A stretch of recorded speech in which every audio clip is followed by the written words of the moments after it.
Welcome to the Sherborne Podcast. It's the third week of the coronavirus lockdown. Sherborne is staying at home. Early morning, without the drone of traffic pounding through town on Cold Harbour. How is Sherborne coping with COVID-19 as the Easter weekend approaches? You name it, we get the weirdest requests, and there hasn't been one that we haven't managed to accommodate yet. One of the steepest learning curves I've ever ridden. Coronavirus is like, you know, that's nothing compared to what's going on in my life. The weather for the Easter weekend looks like being fine and warm, with temperatures in the high teens and even 20s for Good Friday, with a small chance of showers later in the weekend and becoming cooler on Easter Monday. But everyone is being urged not to be tempted to go outside to enjoy the spring-like weather. Being forced to stay at home is stressful, and for some it can become unbearable. The Samaritans are continuing to operate their phone lines despite the crisis and having fewer volunteers available to talk to callers. Faye Dimdor from the Yeovil and Sherborne Samaritans says they've never been busier. We're always very busy. So as far as I'm concerned, I go in and whenever I switch on the phones, there's a call ready and waiting. So I think, you know, we're always experiencing a lot of calls. What we've got at the moment is some of our volunteers are self-isolating. But it's probably the same number of calls, but we're stretched for volunteers. But we are still round the clock answering calls, and maybe people might have to wait a little bit longer. But we're just saying, you know, please hang on. We are definitely there for you. It must be difficult for people who feel isolated and alone to be told they can't go out and meet people. Yeah, I mean, I think it's difficult for all of us, and we're definitely all of us in the same boat. And if you've got, you know, anything going on in your life as well, it's going to be even more difficult. But even if normally you don't suffer from any kind of depression or whatever, just being asked to stay in is a really difficult thing to do. And you know, we're social creatures, aren't we? And we like to have contact with people. So it's almost normal for us to feel a little bit low for not having contact with people. And that's why we're saying, you know, it's really important to try and keep up those social connections in whatever way you know fits for you. You need to reach out and talk to people, just to have a chat, just to keep that contact up. But also to try and be there to listen to them, because they'll be going through the same thing as you. Has the way you operate changed because of the virus? You say some people are self-isolating and not able to volunteer with you. Well, the way we work is our centre is in Yeovil, so we are kind of the way that we work is that we go to that centre. So we're not taking phone calls from home, and we always work in pairs. So obviously the people that are being very strict about self-isolating need to stay at home, which is why there are less of us. But we have been deemed a critical service. So those of us who can go in and take calls as normal, and then we just take a lot of precautions to look after ourselves in terms of, you know, keeping distance from our partner that we're working with and being, you know, super careful about washing our hands when you go in and things like that. So, and in the same way that, you know, nurses look after themselves. But then we're actually, we're ensuring there are particular hours that we as a branch are covering, so that between us and the other branches in the southwest and across the whole of the UK, we're all making sure that we're covering critical hours, and a lot of those critical hours can be, you know, in the middle of the night. So those are our priority hours. So there have been changes and adjustments, but we're kind of carrying on and taking our calls. Do you find that many people are calling you just because of the virus, or perhaps they would have called you anyway? I think a lot of them would have called us anyway. But it's a background to everything, in the same way that it's a background for you and me. It's just like it's there in our face, and it's really difficult to get away from. So Yeah, I think I would say it's more people who might have called us anyway, but this is sort of so say you were somebody who found just found life difficult. It's going to be even more difficult. So those sort of people are calling, and then other people are calling, and it's not even mentioned, and that's perhaps because whatever's going on in their life is so huge that coronavirus is like, well, that's nothing compared to what's going on in my life. So it's a big mixture. It is a big mixture. We've seen some pretty harrowing scenes on TV news, particularly in the last couple of days, of doctors and nurses under considerable stress. Does that add generally to people's sense of unease? I don't think I've talked to people about on that sort of level, really. I mean, I think there's a general, people often say, and we often say to each other, don't we? Oh my God, I can't watch too much news. And I mean, I personally wouldn't, I try not to look at the news more than once a day because it just drives you down, and it's just not something you want wall to wall, but that's me personally. So what can people do to feel less alone?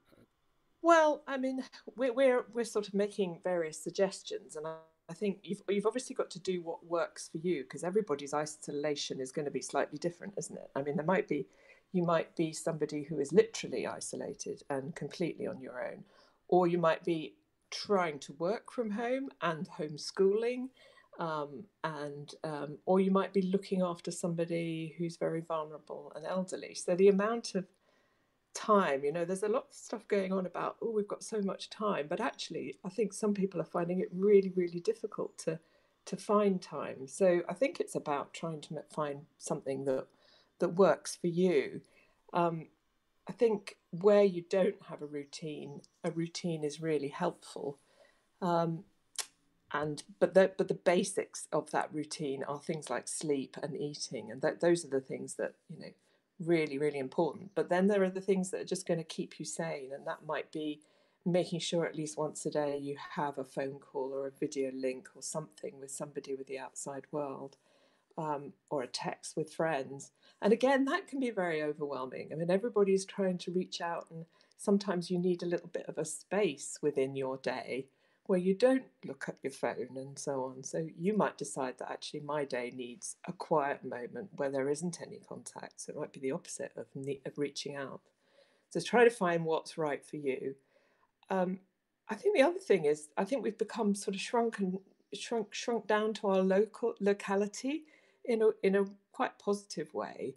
And things like your podcast, and stuff that's going on very locally is actually suddenly really important, and that's making people feel slightly more connected with their local community. So like little WhatsApp groups in streets and villages, and those are things that are really kind of amazing. And through local radio and local podcasts and Facebook groups, you can really feel, I mean, I've discovered some things that are going on locally that I had no idea that were happening. Exercise, everybody knows that that's really helpful, but it's really difficult sometimes. You just don't want to do it, but getting outside, get that fresh air that you can have, but also stuff inside. There's so many online stuff. A friend of mine sent me a 20-minute Pilates thing. It's taken me 2 weeks to do it, but having done it, I feel so much better. So I'm feeling very proud of myself because I did that.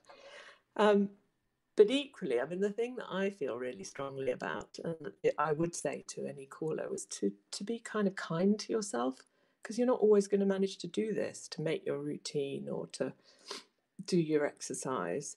And, I think there's sometimes some days where you just have to let it go and say, okay, well, today didn't work very well. I'll start again tomorrow. Might be difficult to find some me time, though, in a house full of people. Yeah, absolutely. And then I guess that's particularly with young kids. I think that's quite stressful. People aren't, especially people who are working, are not, they're not teachers. there, reason people do different things, and to find yourself homeschooling your kids, I think is extremely stressful, and that's puts pressure of all kinds on you and your relationship and trying to keep work going. I think those kind of instances are really, really difficult. So just making that time, a little tiny bit of space, even just doing like a little breathing exercise so that you kind of breathe in for 4 seconds, hold your breath for 4 seconds, breathe out for 4 seconds, wait another 4 seconds, and then repeat. If you can do that for 10 minutes, just to kind of calm, that's very helpful as well. Faye, if somebody needs the Samaritans, how do they get in touch? Well, our national number, which is a free phone number, is 116 123. So it's really, really simple, 116 123, and they're very, very welcome to give us a call at any time. And how can people help the Samaritans during this emergency? They can help us. We've actually got, I haven't got it in front of me, but online there is an emergency appeal, because a lot of our funding is being challenged because a lot of Samaritans have shops and sort of things that are having to shut down. So there is an appeal. So if people wanted to support us, they'd be very welcome, and that's on the Samaritans website. And the other thing people can do is just be a little bit aware on behalf of other people, and give people a listening ear. It's a two-way thing. There's kind of listening and there's talking to people, and sometimes you need to be in listen and receive mode, and just sort of try and step back from yourself a little bit, which is sometimes really difficult, and listen to the other person. Faye, thank you very much. Faye Dimdor from the Yeovil and Sherborne Samaritans. You can reach someone to talk to on 116 123 at any time for free, and if you want to help their emergency appeal, the details are at samaritans.org. Faye mentioned her Pilates lesson. The ban on meeting in groups has meant lots of us have had to learn new ways of working, and very quickly. Lucy Pollard is a Pilates teacher in Sherborne, and she's adapting to life online. I teach Pilates in 2 different forms. I teach remedial Pilates, and that's helping people who have a problem, say with a lower back injury or an ongoing lower back problem. People are coming back from surgery after having a hip or a knee replacement, so very much sort of on the orthopedic side. And I also teach reasonably dynamic Pilates classes under the umbrella of fitness Pilates. It's embracing all the traditions, the traditional Pilates moves, but applying modern thinking and modern research to those traditional moves. And it's been getting me amazing results with my clients, and they love it, and I love teaching it. And that's basically it in a nutshell. Where do you usually do it? If I'm teaching my classes, I'm teaching in and around the community. So I'll hire a village hall, or I teach a class at Tinneys Lane Youth Centre. I hire the studio up at the Oxley Sports Centre. I use the upstairs room at the Digby Memorial Hall. So I'm teaching in and around the community, and then also going into people's homes if they want one-to-one work, or if they've got a little private group.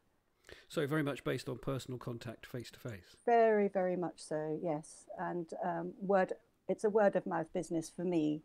A lot of my colleagues do use Instagram and Facebook, but I found that certainly in the community around here, that's sort of a slightly older community, word of mouth is key. And also, if you're producing results and people are loving coming to you and finding that their bodies are moving better, they're going to stick with you, and they're going to tell their friends about it. So now we're all confined to our houses. It must have been very difficult. What are you now doing? Oh my goodness. Well, 2 weeks ago, I never made a video. I didn't know what an external hard drive was. I'd never even heard of Zoom. I just about heard about conference calling, but that was for something else. That was for people who, sit in offices in London somewhere and want to connect with their Sydney counterparts or whatever. So I started by making videos And actually, I had an aptitude for that. I found that I could make a video with very little editing required, and that was a relief. So I wasn't spending too long with that. But my biggest problem was when the technology that I was embracing started to let me down, particularly in my little street. I've got just the worst internet broadband speeds, I think, in the whole of Sherborne, actually. And my upload speeds are pitiful. I don't know why, because the road at the top of my street and then the road at the bottom of my street, they've got super fast broadband, but somehow they didn't do our street at all. So I've been slightly tearing my hair out, sort of trying to upload my videos onto YouTube so that they're in an accessible form for me to send to my clients in my traditional form of communicating with them using email, and then they can click on the links and do the videos at home. So that's how I started. And so how did you come across the technology? How did you learn about it? I've got some very understanding people around me. My partner was very unfazed by all this and helped me set up, and he's been amazing and managed to sort of keep my tantrums at bay by being very calm about it all. I've got a lovely chap called Matt from MyTab, who used to be Sherborne based, is now up in Tewkesbury, but he's my IT guy and he works remotely with me, so he helped me as well. My daughter's been amazing. There's been a lot of eye rolling, but she's been incredibly helpful in just making this whole process go a little bit more smoothly. And I've just been learning. It's been fantastic. I've absolutely loved it, and I've loved being able to get my my Pilates or my classes, to people, and they've absolutely loved being able to keep moving. What's been the reaction from your clients generally? They have been amazing. I mean, really amazing. And when I moved across to Zoom, which was the one of the steepest learning curves I've ever ridden, they embraced it too. I mean, most of my clientele are around my age, around the 60 mark, and possibly older. When I normally teach, I'm in a room with people, and I'm able to guide them, and I can go and sort of just guide them into the correct position if they're not moving quite as well as they should be. But I can't do that when I'm spouting into a screen. And when I'm teaching, they see a big picture of me as the instructor, and I see a little grid with their little tiny video with each of them on my screen, and they're all equal sizes. They're in a grid, and if you have too many people, you can't see what they're doing and how and if they're working correctly. And also, I have to stand quite far back from my MacBook in order for them to be able to see me and to see all the moves and the whole of my body as I'm showing them the moves. So I do tend to come forward once I've got them moving, and I can examine and verbally correct them. But it's very difficult if you've got too many people in one group. If you've got sort of about 20, my eyesight's not brilliant, and you're peering at these tiny little videos of everyone, which you can spotlight and highlight, but you have to be very quick on it. I think probably keeping the numbers limited and maybe doing more classes with maybe a limit of, say, 12 per class is probably good. A good top number, 12, I would say. So if anybody wanted to join one of your classes, how would they go about it? The best thing is to have a look on my website. So if you Google Lucy Pilates Sherborne, those are the three keywords I decided I would have used if I was trying to find me. They'll find my website, and there are details of my classes there. And if people want the video option, that's there as well. They can just contact me using the contact number or my email address, and I'd be delighted to chat to them and sort something out.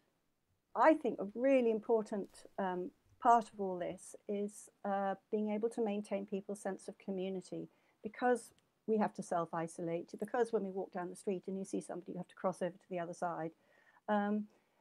We've completely lost that sense of community of coming together. And I think what the Zoom classes have enabled is for particularly my classes as they are at the moment in their existing form, is the people who see each other once a week. They can come in and they can join the class at the beginning, and they can all have a chat to each other and see each other, on the screen, much as I see them on the screen. And just being able to have a really good gossip for a couple of minutes before we start, and again at the end, I think that is that's absolutely vital. For the rest of us confined to the house, we need Pilates. Oh, we do. I mean, Pilates is one of those exercise forms that I always think should be in addition to whatever you do.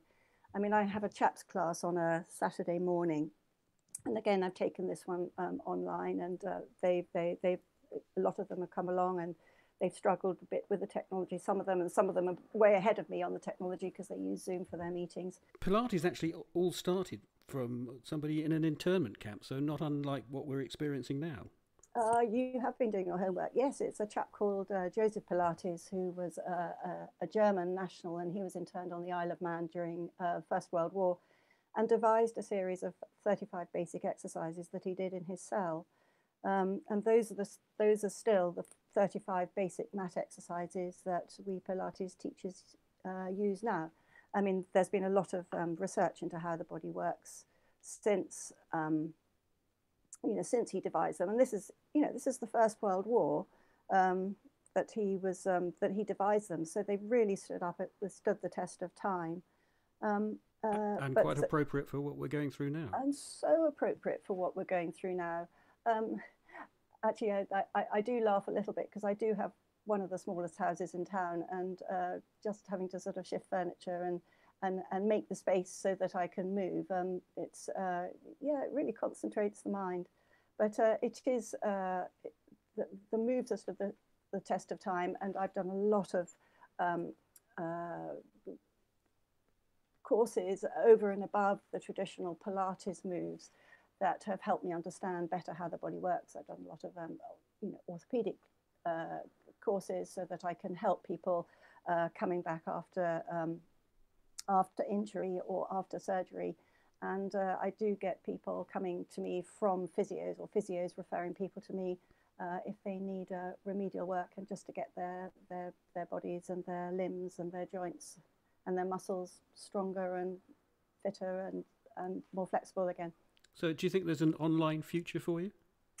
I think there is. I was thinking about it this morning, actually. There's nothing that beats face-to-face. There really isn't. But this is a very, very good second best. And having mastered Zoom, which I'm very proud that I've been able to do after sorting out the glitches, I think that I could be teaching people much further afield. I've got friends who live in, all around the United Kingdom and in Australia who said, "Oh, please, can I join one of your Zoom classes?" Well, of course you can. I mean, there's absolutely no reason why you can't if you sign in at the right time. I mean, and that's the amazing thing about this modern technology. It is just wonderful, and I really love using it. And I think when everything goes back to normal, I think I will use a combination of live classes and online classes. Lucy Pollard. And if you'd like to join Lucy's Pilates class, it's Lucy Pollard Pilates, all one word, .co.uk.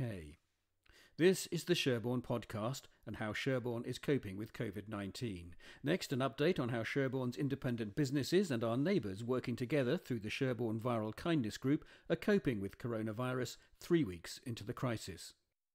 This is a vital update from the government about coronavirus. To help save lives, stay at home. Anyone can spread coronavirus. Only leave your home for the following reasons: to shop for basic necessities, to pick up medicine or to provide care to those who need it, to exercise once a day, alone or with members of your household. Only travel to work when you absolutely cannot work from home. If you have to go out for any of these reasons, always stay 2 meters apart. Do not meet others outside your household, even friends and family. Stay home. Protect the NHS. Save lives. You're listening to the Sherborne Podcast. Hundreds of small acts of kindness have been carried out by businesses and townspeople helping their neighbours who are unable to get out and carry on as normal during the stay-at-home restrictions. Some especially vulnerable people have been told to stay in their homes for 12 weeks. That means they have to stay behind their front doors for at least another 9 weeks, more than 2 more months. Let's catch up with Jules Bradburn and find out how Sherborne Viral Kindness is continuing to help. It's just growing day on day, really. I mean, it's lovely in the nicest possible way. It's lovely to meet so many people. We've got amazing volunteers. We're up to 120 now. And the people that we're helping are super lovely. So it's nice to meet them as well. But yeah, it just grows day on day, really. Yesterday we had to go out and buy a new cooker for somebody. We had to move a microwave off a tall shelf because the lady couldn't get to her microwave. We've checked up on people who have been out of contact and they're worried about relatives. We've found dog food. We've sourced some rabbit food for somebody. We're doing shopping, dog walking, post office deliveries. We are collecting lots of prescriptions from all of our pharmacies here in Sherborne and Yeovil. We are doing book deliveries and DVD deliveries. You name it, we get the weirdest requests, and there hasn't been one that we haven't managed to accommodate yet, which is great. And you're covering quite a wide age range of people. We are. Our oldest person's 101, and she was so proud to tell me she was 101. But she was slightly miffed because her great niece had asked her to stay in. So, and she didn't really want to because at 101, well, she thought that she would be just fine.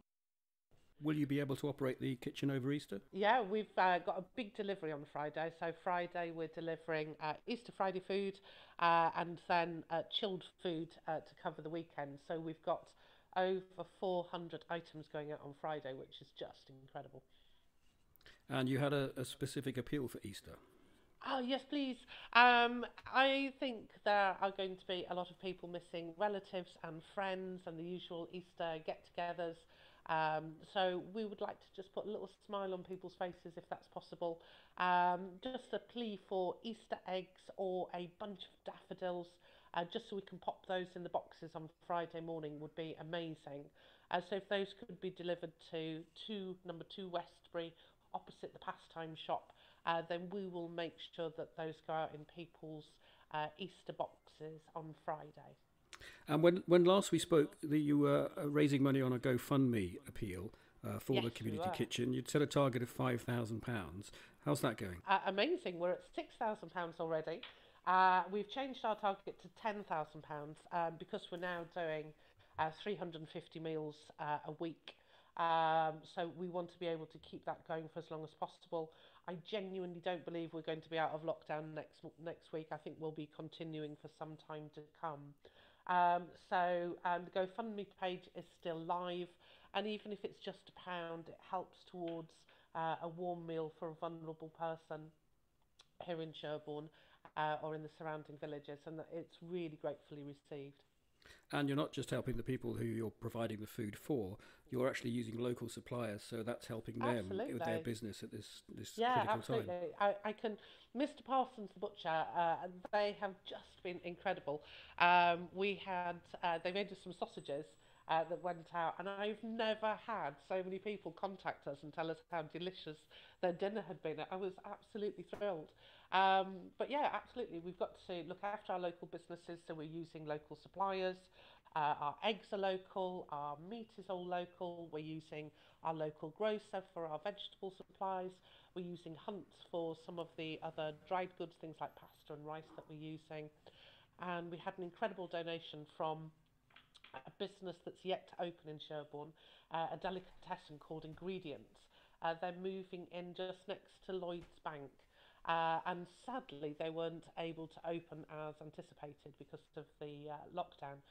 So they donated their stock to us yesterday, and that is going to be in people's meals this week. So they're incredibly lucky, actually. There was lots of lovely things donated. And if you want to donate to the Sherborne Community Kitchen, go to gofundme.co.uk. Now, with some fine weather coming up, how about settling down in the garden with a good book? You can't browse the shelves in a bookshop for now, but Winstone's in Sherborne is still busy, as founder Wane Winstone copes with the demand from orders online and over the phone.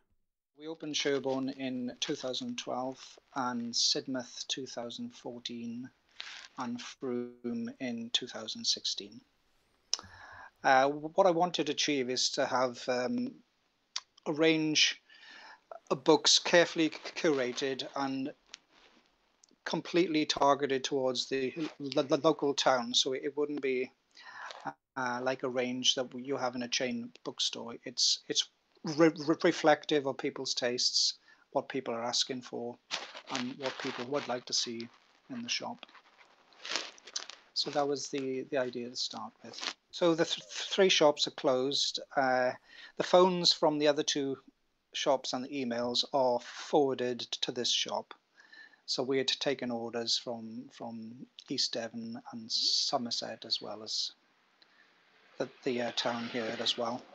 And it's busy. It's busy largely because I'm in the shop on my own, where we would normally have two people, but the phones are going all day, and we're helping people keep sane and keep to be entertained as well as. So people still want to read.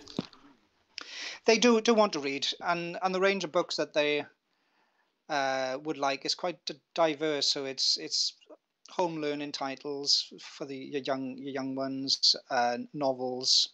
The Hilary Mantel has been selling extremely well. That's long enough to keep people busy for the duration. Yes, and some brave souls are starting with the first book, and each title is about 800 pages each, and there's 3 in the series. So that shows a lot of staying power, I think. We're offering access to around 500,000 books, so we're able to fulfill most orders. It's harder with the small presses because they are run on a team of about 7 or 8 people, so it's much harder for those people to be open. So it's largely the larger operators like HarperCollins, Hachette, and so forth that are still up and running.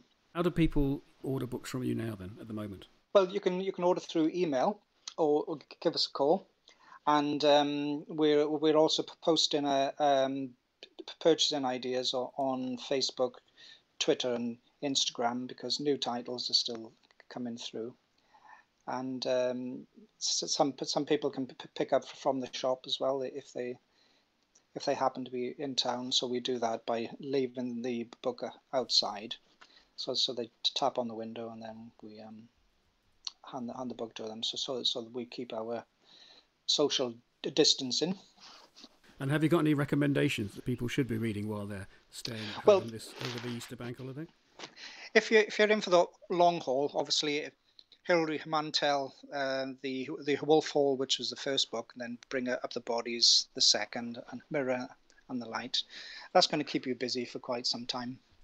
A book that I've enjoyed really well is called American Dirt, and it's about the flight of a mother and child from the cartels and in Acapulco, and they flight across the country into the States, and that's a really, really good read. There's also a local lady called Armin Dare who's written a new book called The Mayflower Marriage, and that's been doing rather well. I haven't read it, but I'm told it's good. Have you found that parents are coming into or getting in touch because they want books for their kids to keep them occupied? Yes, I mean across the trade, home learning titles have been the biggest sellers, because the schools looks like they're going to be out until October, and parents obviously want to keep up the educational needs of their children. So home learning, from writing skills to maths, have been doing well, and we have all those.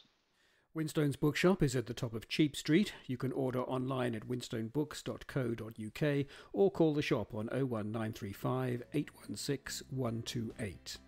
For daily updates on the latest coronavirus developments locally, subscribe to our daily Sherborne in 60 Seconds episodes wherever you get your podcasts, or follow us each evening on Facebook, Twitter, or subscribe on YouTube. You can get the latest news and interviews on BBC Radio Solent's Breakfast Show for Dorset with Steve Harris. And listen to local station Abbey 104's special information shows at lunchtime on Tuesdays and Thursdays with Terry Bennett and Sue Hill. Even though it's the long Easter weekend, stay at home, only go out for essential shopping or exercise, and continue to wash your hands often. Remember, supermarkets will have changed their opening hours this weekend, and they'll be closed on Easter Sunday. Sherborne Coping with COVID-19 was produced with Lucy Pollard. The Sherborne Podcast is a Red Mike production for Brookmore Media.